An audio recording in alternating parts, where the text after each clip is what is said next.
pakar virus, dokter. Tadi yang saya katakan, benarkah virus ini bisa bertahan di udara selama 3 jam? Asumsi bahwa dia bisa bertahan di udara dan ngambang-ngambang di mana-mana selama 3 jam, itu sama sekali salah. Oke. Virus itu perlu media untuk bisa bertahan hidup ya. Karena virus itu tidak akan bisa memperbanyak diri di luar tubuh. Kalau masuk ke dalam tubuh, baru nanti bisa memperbanyak diri jadi banyak gitu. Kalau di luar dia tidak bisa, tapi dia perlu media. Nah, medianya yang paling cocok buat virus COVID-19 itu apa? Adalah di droplet. Droplet itu butiran-butiran air yang keluar pada saat ada seseorang yang terinfeksi, kemudian dia bersin dan menyembur. Nah, berarti dia hanya bisa hidup di dropletnya itu. Dan droplet itu akan menyebar dalam jarak ya sebatas radius itu aja 1-1,5 meter. Kalau dia ada di 2 meter, ya dia tidak. Itu sebabnya konsep awal kenapa kita harus memberi jarak. Kenapa? Kontak dekat ya. Iya, supaya kalau misalnya ada yang sakit terus kemudian bersin, tidak nular ke orang yang di dekatnya, kan gitu. Nah, yang lain lagi, kalau kita mau supaya lebih aman lagi, nah yang sakit ya sebaiknya nggak usah main-main keluar, di rumah saja, terus minum vitamin, disehatkan, nanti kalau udah sembuh baru keluar. Kenapa? Supaya bisa meningkatkan kekebalannya di rumah dan juga tidak membahayakan orang lain. Baik, soal penularan virus ini, itu apa saja yang bisa ditularkan dalam arti, apakah kita ketika kena virus di tangan lalu memegang mata, hidung atau rambut begitu, Dok? Sekali lagi, virus selalu butuh media untuk bertahan hidup. Semakin dingin, semakin basah, makin gelap, dia bisa bertahan hidup semakin lama. Di droplet itu basah. Nah, kalau misalnya katakanlah saya ada di dekat sini, kemudian saya bersin misalnya, saya bersin. Nah, droplet yang ada di situ, kalau misalnya nanti kena di baju, nah dia akan bertahan juga di baju lama. Nempel. Iya, lah terus pas pada saat kita buka baju, terus nanti kena hidung kita, ya akan masuk ke dalam. Tapi seberapa lama dia bisa bertahan di situ tergantung kondisi lingkungan. Semakin terang, semakin kering, semakin panas, dia juga nggak akan bisa bertahan hidup lama. Jadi sebenarnya virus ini punya kelemahan banyak sekali. Jadi dia hanya bisa bertahan di droplet. Kalau misalnya ada yang bilang, misalnya kan kalau misalnya dia ditaruh di meja yang dingin gitu, bertahan 9 hari. Ada hoax seperti itu. Itu hoax ya, Dok? Menurut saya hoax. Kenapa? Nah, kalau dia hanya bisa bertahan di dalam droplet. Di dalam droplet itu kalau misalnya dia kondisinya tidak sesuai dengan dia dan terjadi penguapan, kan jadi kering, dia nggak bisa bertahan lama. Jadi droplet ini sesuatu yang cair begitu ya, Dok ya? Cair, iya. Itu loh, tetesan lendir atau cairan yang ada di situ. Dan kalau misalnya kita bersin di satu lokasi atau di meja misalnya, kemudian kita langsung dibersihkan dengan desinfektan, dibersihkan dengan sabun, dibersihkan dengan pembersih lantai atau apa, itu dilap gitu, dalam waktu 3 menit sudah hancur. Jadi virus ini gampang hancur dengan pelarut lemak, dengan sabun, dengan deterjen dan macam-macam, termasuk kalau nempel di baju kita terus langsung masukin mesin cuci, itu virusnya hancur. Kelemahannya seperti itu. Nah, kelebihannya nyebarnya cepat. Jadi sebenarnya kita bisa tahu kelemahan dan kekuatan virusnya dengan jelas supaya kita bisa ngatasi. Kita harus tahu dulu kalau kita mau bertempur, kita kan harus tahu dulu musuhnya. Kalau kita tidak tahu musuh kita apa, yang terjadi apa? Kita cuma ketakutan aja. Wah, nanti kena, saya sekarang kena, besok mati, ya enggak lah. Kalau dari segi virusnya atau ya faktor dia bisa tumbuh begitu, apakah benda yang dia hinggapi begitu ya, Dok ya, itu mempengaruhi juga si virus ini bertahan hidup begitu, seperti di plastik berbeda dengan di kayu mungkin? Iya, semakin dingin dia bisa bertahan hidup semakin lama. Tapi permasalahannya di sini adalah bukan seberapa lama dia bisa ada di situ, seberapa ingin kita dia hidup. Seberapa kita ingin supaya virus itu tetap hidup. Kalau kita pengen virus itu cepat mati supaya nggak nular, ya kalau misalnya kita tahu mejanya kotor ya dibersihin aja, disemprot dibersihin. Ada yang bersin misalnya ya cepat-cepat disemprot dibersihin. Semakin kita diamkan paparan virus yang ada di situ ya dia akan bertahan semakin lama. Tapi kalau misalnya kita bisa punya kesadaran sendiri untuk mulai dengan pola hidup bersih, setiap ada sebaran di situ ya kita semprot bersih, simpel kok itu, enggak terlalu sulit, cuma diusap aja seperti itu. Nah, maka kita akan sangat membantu untuk mengurangi sebaran virus. Baik, itu juga berlaku untuk batuk begitu ya, Dok ya? Iya, betul. Dan kalau tetap mata nggak mungkin ya dok ya Enggak misalnya. mungkin, enggak, sama sekali tidak mungkin. Apalagi hanya pikiran. Iya, hanya kalau tetap pikiran. mata ntar jatuhnya ke hati ya dok ya. Namanya halu baik, itu, ya, halu. halu. Kalau bicara soal bagaimana dampak negatif dari virus ini, apa dampak yang paling buruk bisa dihasilkan dari virus ini dok? Jadi kita akan kembali lagi ke sifat virus. Virus ini pertama, cepat menyebar. Jadi dia akan sangat mudah beradaptasi, bisa menempel di saluran pernapasan manusia. Yang kedua, fatality rate-nya tidak besar. Ini kita bisa lihat dari hasil statistik dimanapun di seluruh dunia, bahwa masih selalu akan ada 97% orang yang recovery. Jadi kalau dari 100% populasi ada 3% yang masuk ke fatality rate, dan 97% itu dia bisa Ya. pulih dan juga bisa masih tetap sehat. Ini yang terjadi di pasien nomor 1, 2, 3. Ingat toh waktu di Ya, Depok ya. itu? Jadi tanggal 29 Februari dinyatakan positif. Benar toh? Terus dirawat di rumah sakit selama 16 hari. Dan kemarin mereka semua pulang dalam kondisi sehat. Sehat. Dan berubah jadi negatif. Berarti apa? Status positif terinfeksi ini bukan status yang tetap. Seperti misalnya, oh saya kena, sekarang saya positif. Sampai 1 tahun ke depan saya tetap positif. Tidak. Itu akan berubah seiring dengan peningkatan Kembalinya imun. kekebalan tubuh. Oke. Jadi kalau hari pertama saya terinfeksi, saya akan positif. Hari ke-7 saya masih tetap positif. Tapi nanti di hari ke-10, pada saat antibodi saya mulai naik di 7 hari pasca infeksi, di hari ke-10 antibodinya banyak, kita akan berubah jadi negatif. Oke. Puncak produksi antibodi ada di hari ke-14, sehingga di hari ke-14 dia akan habis semua virusnya, dinetralkan oleh antibodi. Itu yang terjadi pada pasien nomor 1, 2, 3.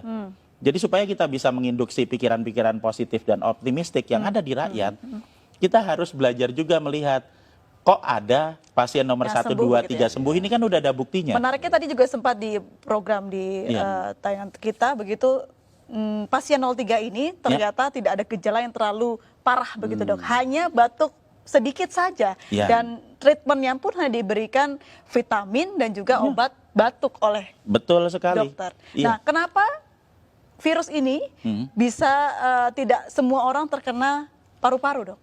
Nah, jadi kalau kita mau melihat keganasan virusnya, itu kita jangan melihat kita harus kembali ke struktur virusnya ya. Struktur virusnya lagi, sifat virusnya. Virus ini bentuknya tetap, dia akan menyerang ke semua manusia. Oke. Dia tidak berubah. Yang menyebabkan terjadinya perbedaan adalah di manusianya. Ada manusia yang sehat, yang memiliki saluran pernapasan yang sehat, sehingga pada saat terinfeksi, yang akan keluar adalah batuk, ya kan? Kemudian nanti bersin, pilek, kemudian dia demam, sampai paling 5 hari. Dan kemudian di hari ke-7 dia akan mengalami recovery. Oke. Dan di hari ke-14 dia full sembuh, persis seperti pasien nomor 1, 2, 3. Tapi untuk orang-orang yang berada di dalam grup dengan resiko tinggi, misalnya yang udah berusia lanjut. Oke. Kalau orang usianya lanjut, kemudian dia nanti akan memiliki pengurangan dalam hal produksi antibodi karena usianya Ini udah lanjut. usia berapa tahun ke atas dok? 60 tahun? Di statistik itu dia ada di usia antara 70, 80. Itu di statistik datanya. Terus yang kedua, manusia dengan komplikasi penyakit, diabetik misalnya, atau hipertensi, atau stroke, gitu kan. Dan yang ketiga adalah manusia yang memiliki riwayat gangguan pernapasan. Oke. Misalnya TBC, misalnya bronkopneumonia, bisa jadi juga asma. Maksudnya adalah saluran pernapasannya sudah mengalami kerusakan Oke. sebelum ditempeli virus, sehingga pada saat ketempelan Lebih gampang, COVID-19 akan lebih parah. Itu yang menyebabkan terjadinya ada angka fatality rate 3%. Baik. Nah, jika kita akan fokus ke 3% ini, berarti kita akan berbicara mengenai grup dengan resiko tinggi, sehingga yang seharusnya lebih diperhatikan adalah yang di grup dengan resiko tinggi ini untuk dapat prioritas ke rumah sakit. Kenapa? Supaya rumah sakitnya nggak penuh, dokternya nggak repot. Jadi nggak ada yang baru pertama kali kena sekarang, baru demam sebentar, terus waduh besok saya mati langsung ke dokter. Nggak seperti itu. Kita mendahulukan grup dengan resiko tinggi, sehingga tidak semuanya harus masuk rumah sakit. Nah, kita harus memberikan edukasi gimana caranya supaya kita bisa melawan virusnya yang ada di luar tubuh, meningkatkan antibodi yang ada di dalam tubuh secara mandiri, supaya kita semua nanti bisa ngatasi virusnya. Pertanyaannya, ketika seorang yang pasien positif sudah sembuh begitu, Ya. akankah dia bisa positif kembali? Ya, Bisa. bisa. Jadi kita berbicara mengenai masalah sebaran virus. Oke. Jadi satu hal yang harus kita pahami dulu, ini imunologi basic adalah bahwa kalau saya pernah kena virus, misalnya saya pernah kena virus COVID-19, nah tubuh saya akan punya data tentang virus ini. Sehingga pada saat nanti saya kena lagi, saya akan kebal. Pertama kali kena, antibodi saya akan keluar dalam waktu 7 hari untuk yang infeksi pertama. Tapi nanti begitu infeksi kedua, saya kena lagi, itu nggak usah nunggu 7 hari karena Oke. sudah ada datanya di sel memori. Saya akan mengeluarkan dalam waktu 24 jam, sehari langsung kebal. Ini prinsip dasar kenapa kita semua harus divaksin. Oke. Jadi kita kasih virusnya dulu, dikenalin, supaya nanti kalau ada lagi, antibodi kita bisa keluar lebih cepat dan lebih banyak. Nah, jadi kalau misalnya saya sudah pernah kena, kemudian saya sembuh dalam waktu 14 hari, saya keluar ke kerumunan, dan di kerumunan ini ada orang yang sakit, kemudian saya kena lagi. Apakah saya bisa kena? Jawabannya ya, pasti iya. Kalau diambil sampel, apakah itu akan jadi positif? Ya, benar jadi positif. Tapi apakah infeksi kedua itu akan membuat saya sakit? Tidak, Oh, karena saya sudah punya antibodi. Dan kalau yang pertama tadi, mungkin kita ingat hari pertama positif, nanti hari ke-7 masih positif, hari ke-10 bisa jadi negatif.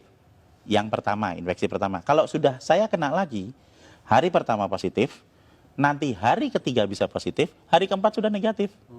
Karena antibodinya sudah keluar. Jadi orang yang kena corona ini sudah positif berarti punya antibodi yang besar ya, Iya, Dok ya, ketika sudah betul. sembuh tapi. Betul. Dan dengan memberikan vitamin E dan vitamin C, kita Oke. bisa memproduksi antibodi 2 sampai 3 kali lipat lebih banyak daripada normal. Ini kan berarti kuncinya adalah imunitas. Lalu seperti apa kita menjaga imunitas? Vitamin yang banyak, tidur yang cukup, apalagi, Dok? Jadi produksi antibodi yang normal itu akan bisa dicapai jika kita dalam kondisi yang fit. Berarti apa?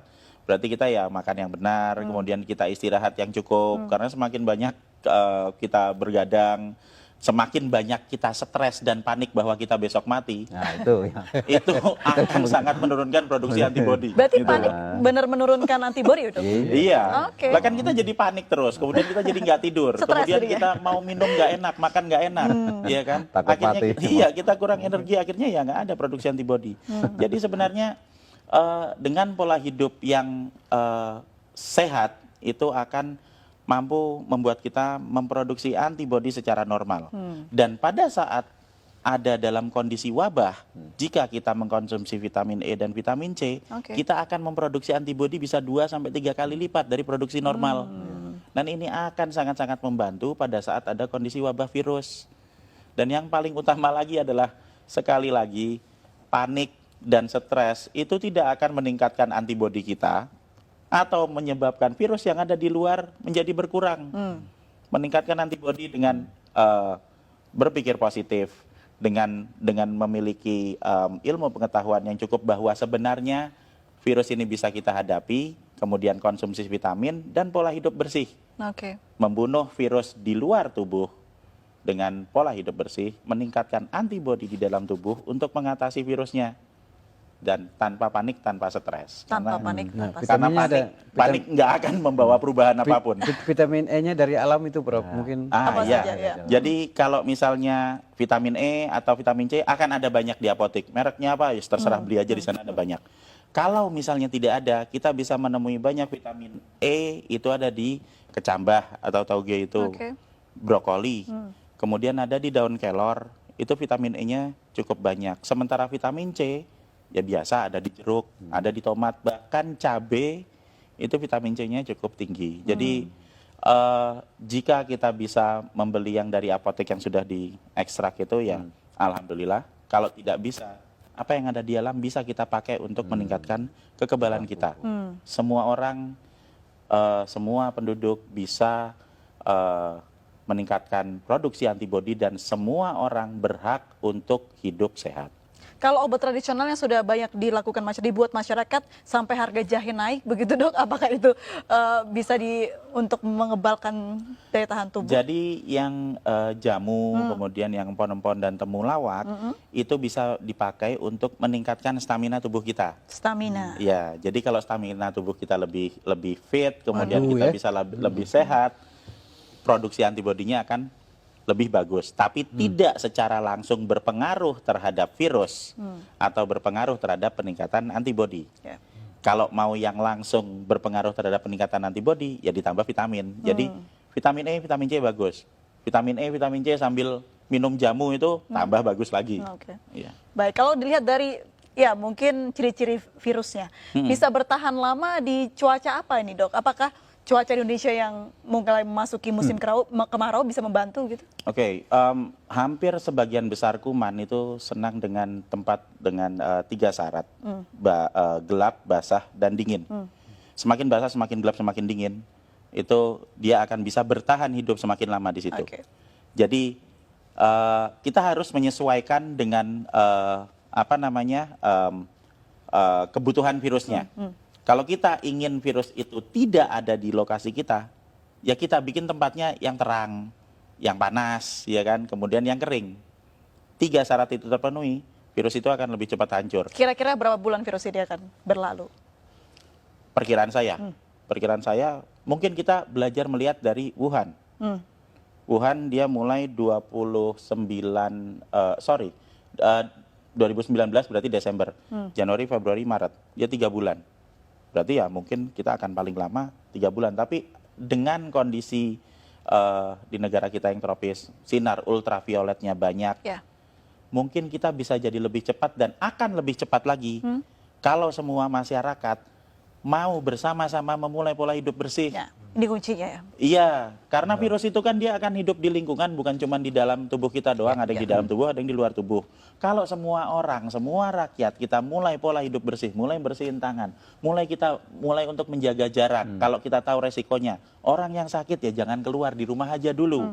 Kemudian kita sering bersih-bersih rumah, sering ngepel rumah. Kalau kita pulang ada baju, langsung masukin cucian. Itu akan mempercepat pemulihan negara kita. Jadi kita tidak bisa bekerja sendiri, kita harus bekerja bersama-sama. Supaya apa? Supaya nanti wabah ini bisa cepat selesai dan semua orang bisa cepat sembuh. Dan sesudah itu nanti mungkin 3-4 minggu lagi kita bisa ketawa bersama-sama. Berarti tingkatkan imunitas dan jaga pola bersih hidup sehat begitu ya dok ya. Baik, rupanya sekurang kita harus berbincang ini begitu ya, tapi waktu juga yang harus memisahkan kita. Baik, terima kasih dokter, terima kasih Pak Trubus, terima kasih Pak Bahtiar sudah berbincang bersama kami pemirsa. Demikianlah Indonesia Bicara malam hari ini. Saya Aprilia Putri pamit dan sampai jumpa.